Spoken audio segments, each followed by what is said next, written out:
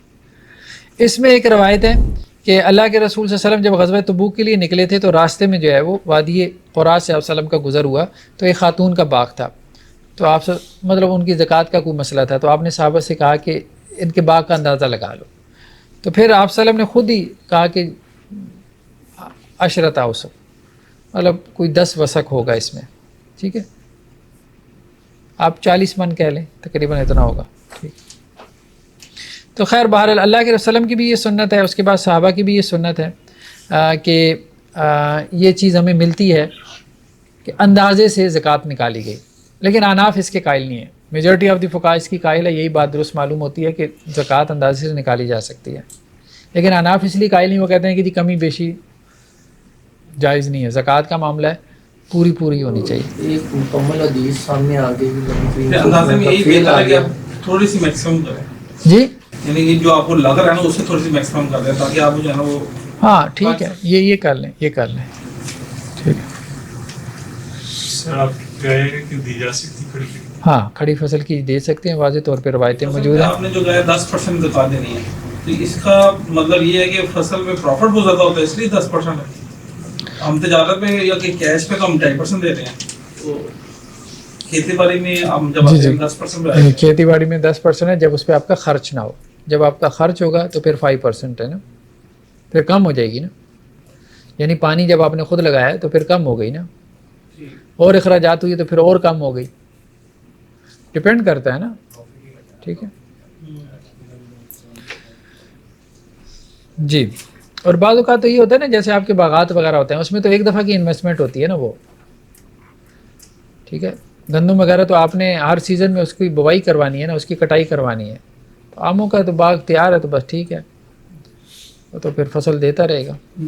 اندازی کا حساب ایسے بھی ہو سکتا ہے کہ اگر 100 درخت ہیں تو 10 درختوں کی پیداوار ہوں باغات کی صورت۔ ہاں اندازے سے مراد یہی ہے کہ وزن میں اندازہ لگائے، کہ آپ وسلم نے وزن میں اندازہ لگایا نا، ٹھیک ہے۔ وہ عموماً دیکھیں نا جن کا یہ کام ہوتا ہے وہ اندازہ پکا لگا لیتے ہیں، ہاں ان کا تھوڑا بہت ہی، ہاں ایسا نہیں ہوتا، وہ پکا اندازہ لگا دیتے ہیں۔ یہ جو ہوتے ہیں نا جیسے وہ ہمارے ہم کنسٹرکشن چل رہی تھی تو وہ ایک آیا ٹرالی والا، اس نے اینٹیں اتاری، تو وہ اب جو مستری تھا نا اس نے اس کو ایک نظر دیکھی، میں نے کہا اینٹ پوری، کہتا بالکل پوری ہے میں نے بعد میں گنی تو وہ پوری نکلی، ظاہری بات ہے وہ ان کا اپنا روزمرہ کا کام ہے، جن کا روزمرہ کا کام ہوتا ہے ان کے اندازے پکے ہوتے ہیں۔ اب ٹریفک پولیس والا ہے نا دور سے گاڑی دیکھے گا، سپیڈ بتا دے گا کتنی سپیڈ سے جا رہی ہے، اس کا روزمرہ کا کام ہے۔ یہ بھی بتا دے کہ اس کے پاس کاغذ ہیں۔ اچھا اس میں ایک بات اللہ کے رسول صلی اللہ علیہ وسلم نے کہی ہے، وہ یہ ہے کہ جب اپنے عمال کو بھیجا نا کہ اندازے سے وہ اگر مطلب اپنی زکوٰۃ دینا چاہ رہا ہے تو یہ بات کہی ہے کہ پھر اس کا نا 1/3 چھوڑ دو، ٹھیک ہے۔ سہل بن ابی حسمہ سے روایت ہے کہ آپ صلی اللہ علیہ وسلم فرمایا کہ جب تم اندازہ لگاؤ تو زکوٰۃ تو وصول کرو لیکن 1/3 اس میں سے چھوڑ دو، اگر تہائی نہیں تو کم از کم 1/4 تو چھوڑ دو، ٹھیک ہے۔ زکوٰۃ میں سے سر وہ یہ ہے کہ جو آپ نے وصول کیا ہے نا، جو زکوٰۃ آپ نے وصول کی ہے اس میں سے 1/3 چھوڑ دو، 1/4 چھوڑ دو، اس کو واپس کر دیں، اس کو واپس کر دیں۔ یعنی ایک اندازہ لگایا نا آپ نے، ایک تو یہ ہے کہ اندازے میں کمی آپ کی طرف جو ہے نا اس کا حق نہ آئے، بس ٹھیک ہے، اس کی طرف رہ جائے کوئی حرج نہیں، آپ کی طرف اس کا حق نہ آ جائے، تو ایک اندازہ لگا کے پھر 1/3 یا 1/4 اس کو کیا کرو، واپس کر دو۔ اور اس میں ایک اور وجہ بھی آگے بیان کی گئی ہے، بعض روایتوں میں یہ بھی ہے کہ یہ کہا گیا کہ انسان کے جو دوست ہوتے ہیں نا وہ اس کے باغ میں آتے رہتے ہیں، اس کے رشتہ دار آتے رہتے ہیں، کوئی گزرنے والا آتا رہتا ہے، چرند پرند آتے رہتے ہیں، تو وہ کچھ کھا پی جاتے ہیں، ٹھیک ہے، تو اب اس کی بھی اس بیچارے نے زکوٰۃ نکال دی، تو اس کی تو وہ پہلی نکل گئی، ٹھیک، تو اس لیے کہا گیا کہ 1/3 اس میں سے چھوڑ دو، کیونکہ باغوں والوں کے ساتھ یہ ہوتا رہتا ہے، ہاں فصل اور اناج غلے والوں کے ساتھ یہ ہوتا رہتا ہے۔